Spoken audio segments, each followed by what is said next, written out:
తెలుగు సినిమాలు కేవలం ఇండియా మార్కెట్కే పరిమితమయ్యేవి. కానీ ఇప్పుడు భారతీయ చలనచిత్రాలు అంతర్జాతీయ వేదికలపై సత్తా చాటుతున్నాయి. ముఖ్యంగా జపాన్ మార్కెట్పై మన మేకర్స్ ప్రత్యేకంగా దృష్టి సారించారు. అందుకు తగ్గట్టే పుష్ప 2 ది రూల్ సినిమాకు సంబంధించిన కీలక అప్డేట్ తాజాగా విడుదలైంది. ఈ చిత్రం జనవరి 16న జపాన్లో పుష్ప కుండ్రిన్ అనే టైటిల్తో విడుదల కాబోతోంది. జపాన్ మార్కెట్ మన ఇండియన్ సినిమాలపై ఆసక్తి చూపడానికి మన మేకర్స్ ఆ మార్కెట్ను పెంచుకోవాలని కన్నేయడానికి అనేక కారణాలు ఉన్నాయి. రజనీకాంత్, ప్రభాస్, ఎన్టీఆర్ వంటి ఇండియన్ స్టార్స్ కు జపాన్లో పెద్ద సంఖ్యలో ఫ్యాన్స్ ఉన్నారు. ముఖ్యంగా త్రిబుల్ ఆర్ సినిమా జపనీస్ ప్రేక్షకులను విపరీతంగా ఆకట్టుకుంది. మన తెలుగు పాటలకు, డాన్స్లకు జపనీస్ యువత రీల్స్ చేయడం, సోషల్ మీడియాలో ట్రెండ్ చేయడం ద్వారా ఇక్కడి సినిమాలపై వారికి ఉన్న అభిమానం బయటపడుతోంది. మంచి కంటెంట్ ఉన్న సినిమాకు జపాన్లో కూడా భారీ వసూళ్లు సాధించే అవకాశం ఉందని మేకర్స్ గుర్తించారు.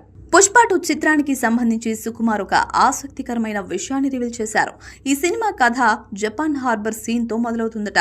అసలు పుష్ప జపాన్ ఎందుకు వెళ్లాడు అనే ప్రశ్నపై ఉన్న సస్పెన్స్ ను పుష్ప 3లో చూపించనున్నట్లు సుకుమార్ తెలిపారు.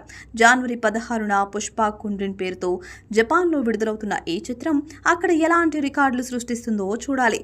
జపాన్ మార్కెట్ మన తెలుగు సినిమాల వైపు క్యూ కడుతున్నప్పటికీ అక్కడ హిట్ కొట్టడం అంత సులువుగా లేదు. ఇప్పటికే కల్కి, దేవర వంటి కొన్ని పెద్ద సినిమాలు జపాన్లో విడుదలైనప్పటికీ అనుకున్న స్థాయిలో హిట్ దక్కించుకోలేకపోయాయి. దీన్ని బట్టి స్టార్స్ పై జపనీస్ అభిమానం కేవలం రీల్స్, సోషల్ మీడియా వరకే పరిమితమా, లేక థియేటర్ల వరకు వచ్చి కలెక్షన్లుగా మారుతుందా అనే సందేహం నెలకొంది. జపనీస్ మార్కెట్లో హిట్ కొట్టాలంటే కేవలం స్టార్డమ్ మాత్రమే కాకుండా అక్కడి ప్రేక్షకులకు నచ్చే విధంగా బలమైన content, high quality production values ఉండాలి. మరోవైపు పవన్ కళ్యాణ్ నటించిన ఓజీ సినిమా కూడా జపనీస్ కథా నేపథ్యంతో రూపొందింది. ఈ చిత్రం కూడా జపాన్లో విడుదలవుతుందా, విడుదలైతే ఎలాంటి ఫలితాన్ని అందుకుంటుంది అనేది ఆసక్తికరంగా మారింది. ఏదేమైనా ఇండియన్ మేకర్స్ జపాన్ మార్కెట్ను పెంచుకోవడానికి చేస్తున్న ప్రయత్నాలు అభినందనీయమని చెప్పాలి.